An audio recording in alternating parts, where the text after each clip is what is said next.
ಎಲ್ಲರಿಗೂ ನಮಸ್ಕಾರ. Welcome back to my channel. ನಾನಿವತ್ತು ರಾತ್ರಿ ಮಿಕ್ಕಿರೋ ಅನ್ನದಿಂದ ಒಂದು ಒಗ್ಗರಣೆ ಹೇಗೆ ಮಾಡೋದು ಅಂತ ತೋರಿಸ್ಕೊಡ್ತಾ ಇದ್ದೀನಿ. ಈ ವಿಡಿಯೋನ ಎಲ್ಲೂ ಕೂಡ ಸ್ಕಿಪ್ ಮಾಡ್ದೇನೆ ಪೂರ್ತಿಯಾಗಿ ನೋಡಿ. ಇನ್ ಕೇಸ್ ಏನಾದರೂ ಇಷ್ಟ ಆಗಿದ್ರೆ ಪ್ಲೀಸ್ ಒಂದು ಲೈಕ್ ಮಾಡಿ, ಶೇರ್ ಮಾಡಿ, ಹಾಗೆ ಹೇಗೆ ಅನ್ನಿಸ್ತು ಅಂತ ಅಂದ್ಬಿಟ್ಟು ಕಮೆಂಟ್ ಮಾಡಿ.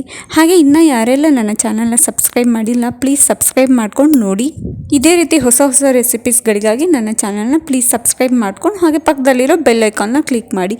ಇದರಿಂದ ಫಸ್ಟ್ ನೋಟಿಫಿಕೇಷನ್ ನಿಮಗೆ ಬರುತ್ತೆ. ಬನ್ನಿ ಇವಾಗ ಹೇಗೆ ಮಾಡೋದು ಅಂತ ನೋಡೋಣ. ಫಸ್ಟ್ ಇಲ್ಲಿ ಒಂದು ಪ್ಯಾನ್ ಇಟ್ಕೊಂಡಿದ್ದೀನಿ. ಆ ಪ್ಯಾನ್ಗೆ ಒಂದು 2 ಟೇಬಲ್ ಸ್ಪೂನ್ ಅಡುಗೆ ಎಣ್ಣೆ ಹಾಕ್ತಾಯಿದ್ದೀನಿ. ನಾರ್ಮಲ್ ಎಣ್ಣೆ, ನೀವು ಯಾವ್ದು ಬಳಸ್ತೀರೋ ಅದನ್ನೇ ಹಾಕ್ಬೋದು.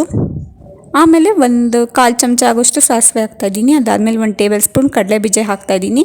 ಕಡಲೆಬೀಜ ಒಂದು ಸ್ವಲ್ಪ ಫ್ರೈ ಮಾಡಿ ಅಷ್ಟೇ, ಅಂದರೆ ಒಂಚೂರು ಕಲರ್ ಚೇಂಜ್ ಆಗೋ ತನಕ ಫ್ರೈ ಮಾಡ್ಕೊಳ್ಳೋದು. ಅದಾದಮೇಲೆ 1 ಟೇಬಲ್ ಸ್ಪೂನ್ ಕಡಲೆಬೇಳೆ ಹಾಕೋದು, ಅದನ್ನು ಕೂಡ ಸ್ವಲ್ಪ ಕಲರ್ ಚೇಂಜ್ ಆಗೋ ತನಕ ಫ್ರೈ ಮಾಡ್ಕೊಳ್ಳೋದು. ಅದಾದಮೇಲೆ ಇವಾಗ ಒಂದು ಕಡ್ಡಿ ಫ್ರೆಶ್ ಕರ್ಬೇವಿನ ಸೊಪ್ಪು ಹಾಕ್ತಾಯಿದ್ದೀನಿ. ಹಾಗೆ ಒಂದು ಹೆಚ್ಚಿಟ್ಕೊಂಡಿದ್ದಂತಹ ಮದ್ದಿಗೆ ಸೀಳಿಟ್ಕೊಂಡಿದ್ದೀನಿ, ಅದು ಒಂದು 6 ಹಸಿಮೆಣ್ಸಿನ್ಕಾಯಿ ಇದೆ. ಅದನ್ನು ಹಾಕಿ ಸ್ವಲ್ಪ ಹೊತ್ತು ಫ್ರೈ ಮಾಡ್ಕೊಳ್ಳೋದಷ್ಟೇ. ಎಲ್ಲ ಕಮ್ಮಿ ಉರಿ ಕೊಟ್ಟು ಫ್ರೈ ಮಾಡ್ಕೊಳ್ಳೋದ್ರಿಂದ ಸ್ವಲ್ಪ ಟೇಸ್ಟ್ ಚೆನ್ನಾಗಿರುತ್ತೆ. ಆಮೇಲೆ ಇವಾಗ ಒಂದು 3 ಈರುಳ್ಳಿನ ಸಣ್ಣದಾಗಿ ಕಟ್ ಮಾಡ್ಕೊಂಡಿದ್ದೀನಿ. ತುಂಬ ಸಣ್ಣ ಕಟ್ ಮಾಡೋದ್ರಿಂದ ಸ್ವಲ್ಪ ಟೇಸ್ಟ್ ಇನ್ನೂ ಚೆನ್ನಾಗಿ ಸಿಗುತ್ತೆ. ನೀವು ಎಷ್ಟು ಸಾಧ್ಯನೋ ಅಷ್ಟು ಸಣ್ಣದಾಗಿ ಕಟ್ ಮಾಡಬೇಕು. ಕಟ್ ಮಾಡಿ ಈ ರೀತಿಯಾಗಿ ಹಾಕಿ ಫ್ರೈ ಮಾಡಬೇಕು. ಅದು ಫ್ರೈ ಮಾಡೋ ಹಂತದಲ್ಲೇ ಒಂದು 1/4 ಚಮಚ ಅರಿಶಿನ ಸೇರಿಸ್ತಾ ಇದ್ದೀನಿ. ಅದಾದಮೇಲೆ ರುಚಿಗೆ ತಕ್ಕಷ್ಟು ಉಪ್ಪು ಹಾಕಿ ಚೆನ್ನಾಗಿ ಫ್ರೈ ಮಾಡಬೇಕು. ಒಂದು 3 ನಿಮಿಷನಾದರೂ ಕಮ್ಮಿ ಉರಿ ಕೊಟ್ಟು ಫ್ರೈ ಮಾಡಬೇಕು. ಆಮೇಲೆ ಇವಾಗ ಒಂದು ಮೀಡಿಯಮ್ ಸೈಜ್ ಟೊಮೊಟೊನ ಅದನ್ನು ಕೂಡ ಸಣ್ಣ ಕಟ್ ಮಾಡ್ಕೊಂಡಿದ್ದೀನಿ. ಸಣ್ಣ ಕಟ್ ಮಾಡ್ಕೊಳ್ಳೋದ್ರಿಂದ ಸ್ವಲ್ಪ ಬೇಗ ಬೇಯುತ್ತೆ, ಚೆನ್ನಾಗಿ ಉಪ್ಪು ಹುಳಿ ಖಾರ ಎಲ್ಲ ಹಿಡಿಯುತ್ತೆ. ಅದಕ್ಕೋಸ್ಕರ ಅದನ್ನು ಹಾಕಿ ನೀಟಾಗಿ ಒಂದು 2 ನಿಮಿಷ ಫ್ರೈ ಮಾಡ್ಕೊಳ್ಳೋದು. ಅದೆಲ್ಲದು ಫ್ರೈ ಆಗಿದ್ದಾದಮೇಲೆ ಕೊನೆಯಲ್ಲಿ ಒಂದು ಮಿಕ್ಕಿರೋ ಅನ್ನ, ಒಂದು 1/4 kg ಆಗೋಷ್ಟಿದೆ, ರಾತ್ರಿ ಉಳಿದಿರೋ ಅನ್ನ ಇದು, ಅದನ್ನು ಹಾಕಿ ಚೆನ್ನಾಗಿ ಮಿಕ್ಸ್ ಮಾಡ್ಕೊಬೇಕು. ಮಿಕ್ಸ್ ಮಾಡೋ ಹಂತದಲ್ಲೇ ಒಂದು ಮೀಡಿಯಮ್ ಸೈಜ್ ನಿಂಬೆಹಣ್ಣಿನ ರಸನ ಸೇರಿಸ್ತಾ ಇದ್ದೀನಿ. ಅದು ಕಂಪ್ಲೀಟ್ಲಿ ಆಪ್ಷನ್, ಬೇಕಂದರೆ ಹಾಕ್ಬೋದು, ಇಲ್ಲಾಂದರೆ ಸ್ಕಿಪ್ ಮಾಡ್ಬೋದು.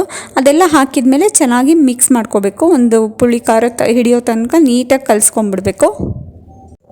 ಈ ರೀತಿಯಾಗಿ ನೀಟಾಗಿ ಕಲಿಸ್ಕೊಂಡ್ರೆ ಆಯಿತು. ರಾತ್ರಿ ಉಳಿದಿರೋ ಅನ್ನದಲ್ಲಿ ಈ ರೀತಿಯಾಗಿ ಒಗ್ಗರಣೆ ಮಾಡಿದ್ರೆ ತುಂಬಾ ಚೆನ್ನಾಗಿ ಟೇಸ್ಟಿಯಾಗಿರುತ್ತೆ, ಬಿಸಿ ಬಿಸಿಯಾಗಿರುತ್ತೆ. ನೀವು ಕೂಡ ಮನೇಲಿ ಒಂದು ಸತಿಯಾಗಿ ಈ ರೀತಿಯಾಗಿ ಟ್ರೈ ಮಾಡಿಲ್ಲ ಅಂತಂದರೆ ಸಖತ್ತು ಟೇಸ್ಟಿಯಾಗಿರುತ್ತೆ. ಎಲ್ಲರೂ ಕೂಡ ಇಷ್ಟಪಡ್ತಾರೆ, ಅಷ್ಟು ರುಚಿಯಾಗಿರುತ್ತೆ. ನೋಡಿದ್ರಲ್ಲ, ತುಂಬ ಈಸಿಯಾಗಿ ರಾತ್ರಿ ಉಳಿದಿರೋ ಅನ್ನದಲ್ಲಿ ಒಗ್ಗರಣೆ ಹೇಗೆ ಮಾಡೋದು ಅಂತ ತೋರಿಸ್ಕೊಟ್ಟಿದ್ದೀನಿ. ಈ ವಿಡಿಯೋನ ಎಲ್ಲೂ ಕೂಡ ಸ್ಕಿಪ್ ಮಾಡ್ದೇನೆ ಪೂರ್ತಿಯಾಗಿ ನೋಡಿ. ಇನ್ ಕೇಸ್ ಏನಾದರೂ ಇಷ್ಟ ಆಗಿದರೆ ಪ್ಲೀಸ್ ಒಂದು ಲೈಕ್ ಮಾಡಿ, ಶೇರ್ ಮಾಡಿ. ಹಾಗೆ ಹೊಸದಾಗಿ ನನ್ನ ಚಾನಲ್ನ ನೋಡ್ತಾ ಇದ್ದರೆ ಪ್ಲೀಸ್ ಸಬ್ಸ್ಕ್ರೈಬ್ ಮಾಡ್ಕೊಂಡು ನೋಡಿ. ಹಾಗೆ ನೋಡಬೇಡಿ, ಪ್ಲೀಸ್ ಸಬ್ಸ್ಕ್ರೈಬ್ ಮಾಡ್ಕೊಳ್ಳೋದನ್ನ ಮಾತ್ರ ಮರಿಬೇಡಿ. ಹೀಗೆ ಇನ್ನಷ್ಟು ಹೊಸ ರೆಸಿಪೀಸ್ಗಳಿಗಾಗಿ ನನ್ನ ಚಾನಲ್ನ ಪ್ಲೀಸ್ ಸಬ್ಸ್ಕ್ರೈಬ್ ಮಾಡ್ಕೊಂಡು ನೋಡ್ತಾ ಇರಿ. Thank you for watching.